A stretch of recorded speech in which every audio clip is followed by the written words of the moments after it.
Hello and welcome to the Property Empress Podcast. I'm your host for today, Anna Pierce, and unfortunately, as you might be able to tell, it's just me again. Richard really was hoping to come. We were planning on recording together. Unfortunately, his family's not very well, so he's not able to come, so he's really gutted, as am I. So you've just got me this evening, but sending Richard and his family lots of love and lots of happy and healing health. Happy and healing health? Yeah, why not?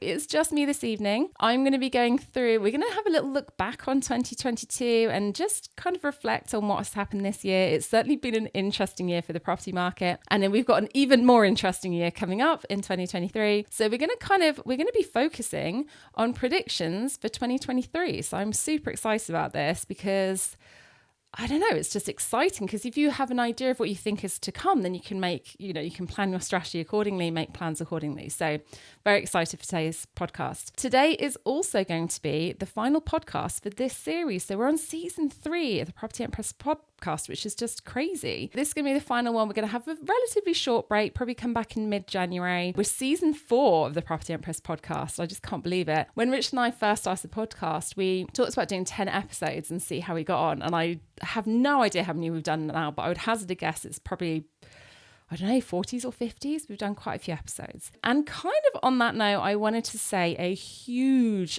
thank you to Richard for suggesting the podcast, particularly as we didn't know each other, we were complete strangers.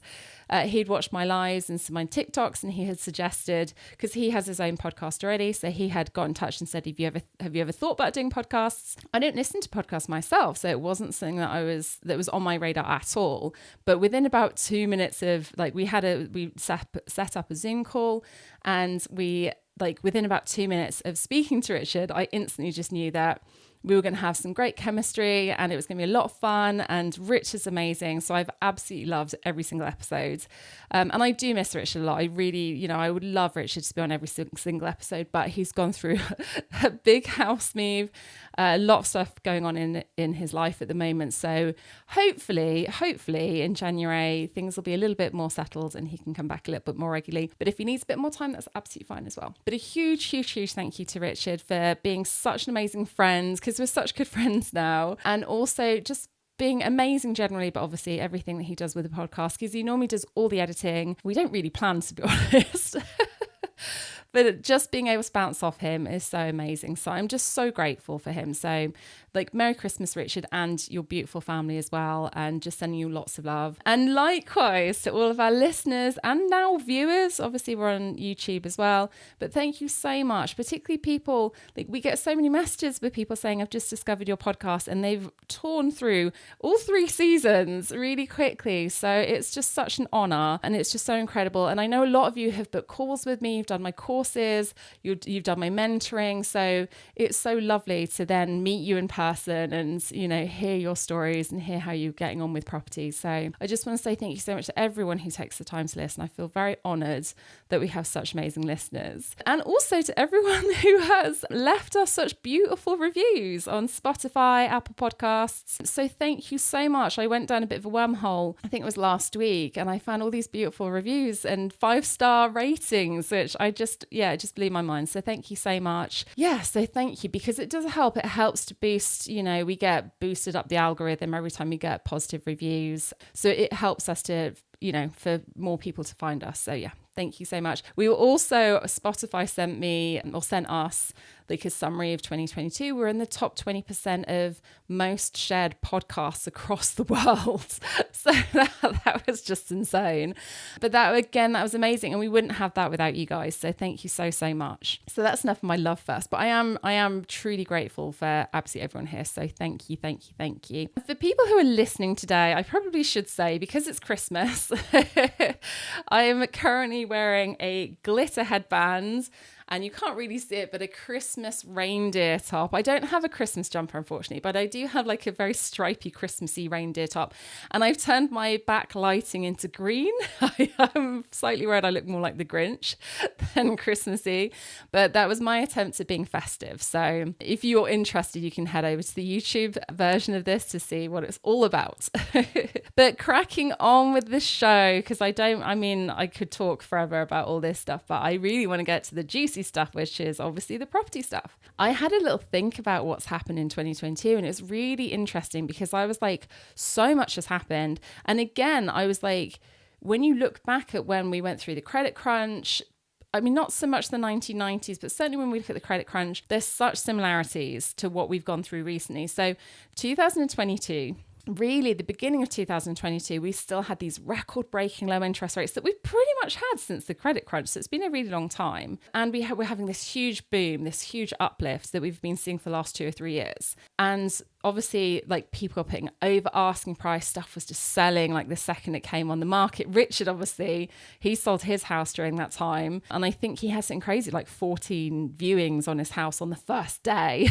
So he did super well. So that was really amazing. I think if you were selling a property, like, that must be nice to put your property in the market and for it to go so quickly. But we started the year with this boom market, record-breaking low interest rates and all this kind of thing. And of course, we had the very interesting new Prime Minister who lasted, I can't remember how many days she lasted, but it wasn't very long at all. Came in basically like, it's interesting, since doing all the bank stuff and learning more about how the banks control the property market, I'm not entirely sure that I personally don't think the Prime Minister and really even the government had that much control, if I'm honest. So I almost feel like she was a bit of a scapegoat. But whatever you feel, she came in. Do you know, I'm thinking of her name, can't even remember her name. Like, that's really bad. She was such a flash in the pan, which I feel awful about. But anyway, we had a new Prime Minister come in, basically announced this crazy plan. Everything went bananas. And yeah, it kind of was, I think, the beginning of things like changing, shall we say. So what we've seen is obviously, and again, we'd had inflation as well. I should probably talk about inflation. Inflation was starting to go through the roof. Again, the figures that were kind of being talked about was like, it was getting, I think, kind of going up and up and got to like 9%, 10, I think it was like 8%, 9%, 10%. Again, little bit, having looked into inflation, little bit dubious because, you know, the numbers can be fudged a little bit, but I mean, we know that the cost of living has gone up a lot. So the inflation was going up. We had all this political unrest and all, you know, like the Bank of England stepped in and basically the interest rates started going up. So the official line was that because inflation was at 10% or getting very close to 10%, they were like, we have to increase interest rates to try and slow down the economy effectively, which is what they did. And the banks kind of went with it. They actually went, this was, I'm trying to think of the timings. Oh, I hope you can't hear me rustling too much. I just realized I'm wearing a headband and it's very tinsely. If you can hear rustling, it's my headband. Anyway.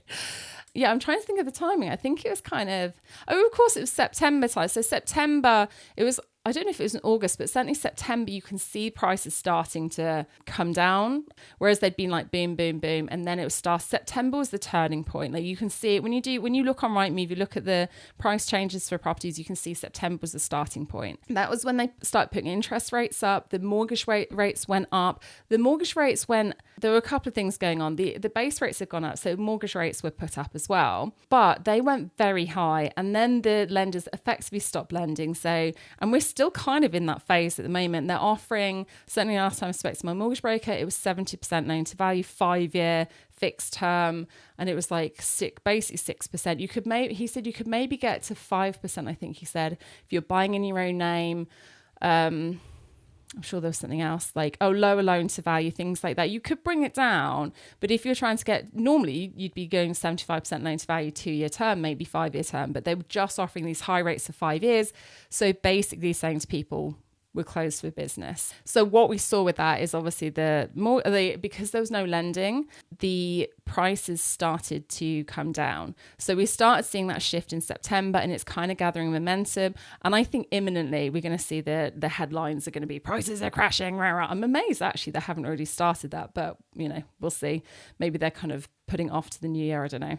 So that's what we've been seeing with the house prices and the mortgages, the interest rates. We also have seen a few things kind of going on in the backgrounds. The EPC regulation is a long-term thing. It came in, I think, in 2020, and I think it's going to finish by 2028, I think, if I remember rightly.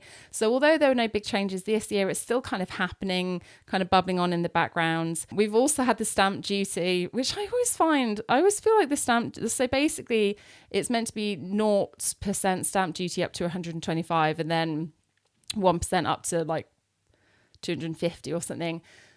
They've got rid of like the lower bracket. I don't even know if it's first-time buyers I don't even know if it's first-time buyers or everyone. But for me, it always feels a little bit like, I don't know. It always feels a little bit like they're just they're throwing us a bone is how it feels. Like it doesn't feel like a serious attempt to actually help the property market. It always feels a bit like something that they offer and they make a big song and dance about, but really it doesn't affect that many people. So it's not really on my radar, but they did technically do that. So I feel like I should mention it. Another interesting one as well that's happened during 2022 that I don't think we might have touched on but not gone into a lot of detail was the leasehold reform. So that happened in 2022. I can't remember the date, but they're changing. I think it's basically that any leasehold properties, it has to have a peppercorn rent. It can't have, because you have the service charge, you have the ground rents. And actually the ground rent is too high, the property is unmortgageable. But basically the leasehold reform is to try and kind of bring some consistency across leasehold properties.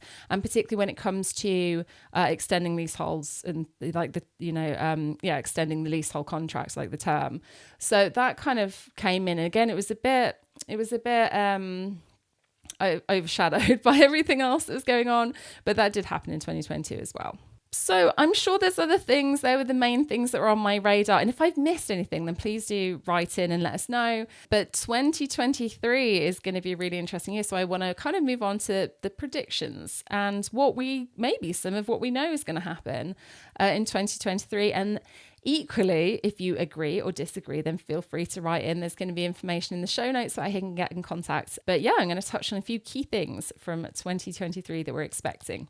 So the big one is really base rates. We're expecting base rates to actually go up again in 2023. So I think they're still at 3%. The prediction, and this is what I find like mind-blowing, the banks predicted months ago that we would go up to about 4%. And then they would start to kind of settle longer term. So the idea is base rates will kind of go up a bit more and then they'll stay quite high. But mortgage rates will be different. So mortgage rates at the moment are basically the banks are closed for business. That is going to stay. The banks have predicted that's going to change around Easter time. So, and then the rates will settle. And then of course, basically the bank's going, we've brought down the property prices. You can now buy again because we don't want to completely wipe them out. So very nice of you. Thank you very much, banks. But basically the prediction is that the mortgage rates, although the base rates are probably going to stay high for a couple of years, the mortgage rates are going to settle a little bit. It's going to be like, in terms of buying rental properties, use mortgages, it's going to become possible again, basically. At the moment, it's just not really possible. We need to wait for the rates to settle a little bit. So that's likely to happen in Easter. The prices are going to keep coming down.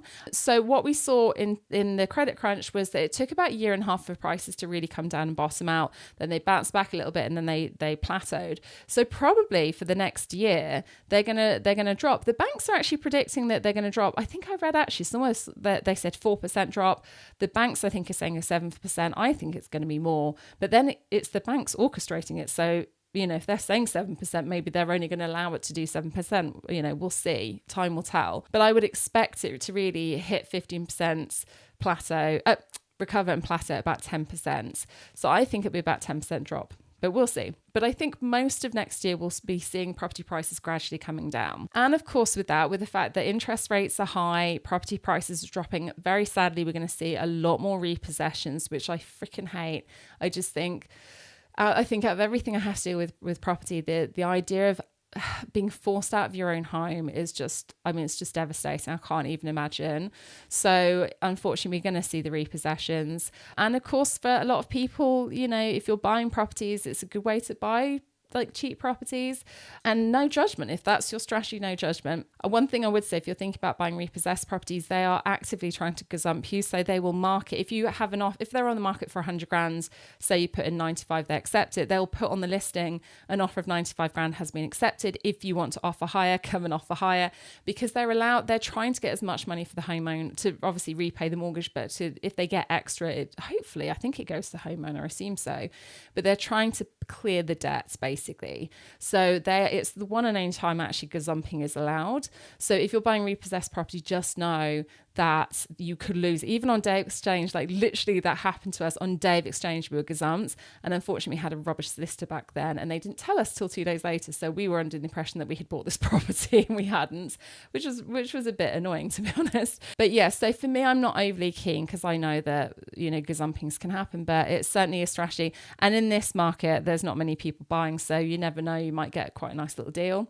But it's up to you. Obviously, it's up to you. We're also seeing a lot of landlords selling, particularly landlords who don't understand really the bigger market and how to move with the market because rates are high, and I don't know, people just don't really understand that actually this is like a blip. So we're seeing a lot of landlords, and particularly portfolio landlords selling. So we're seeing more properties come onto the market. There's less people buying, so that's part of the, you know, prices coming down as well. Some interesting strategies that are going to be coming in this year, or coming back in this year.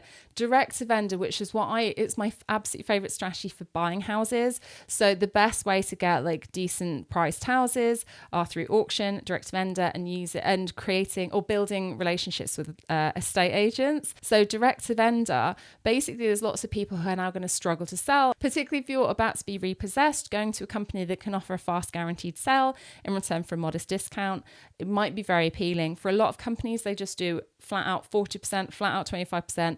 For us, when people contact us, we have a conversation with them and find a number that works for us and them. And if we can't agree on a number, if it's just not possible, we'll just give them as much free information as possible and send them on their way. But direct to vendor is likely to be coming back. If you're interested in direct to vendor, seriously think about social media marketing. We have always had a lot of success with free magazines, like local free papers and magazine in the local area.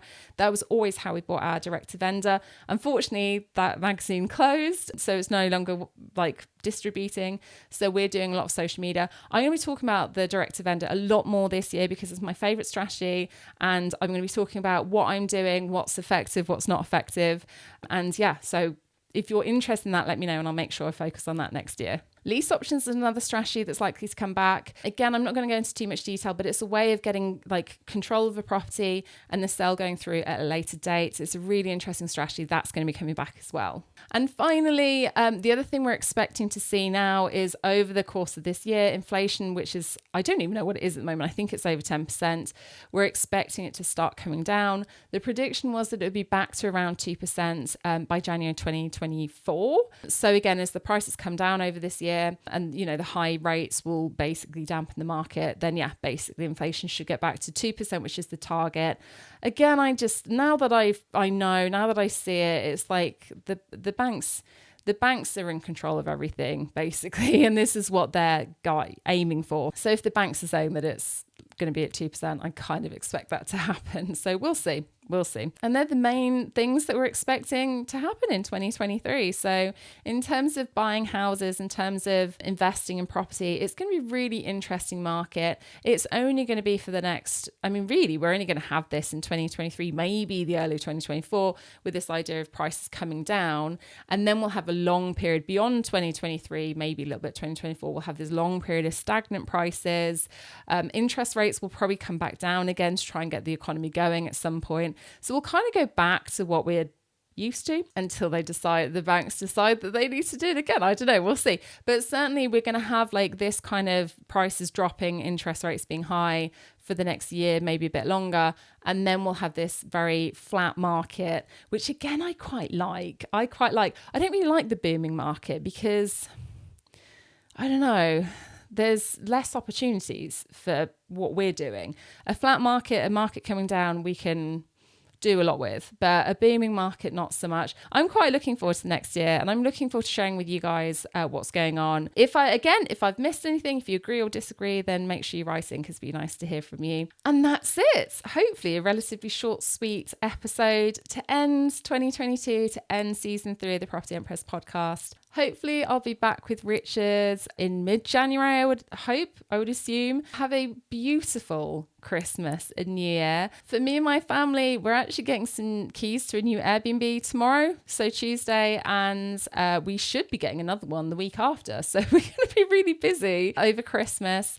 But we've got the kids off for just under 4 weeks. So we're hoping to have a lot of family time. We'll certainly try and wind down between Christmas and New Year. I personally really love buying houses around Christmas, but I think this year, we are going to try and have a bit of downtime with the kids as well. This time last year, I was very poorly, so I just want to make sure I don't overdo it this year.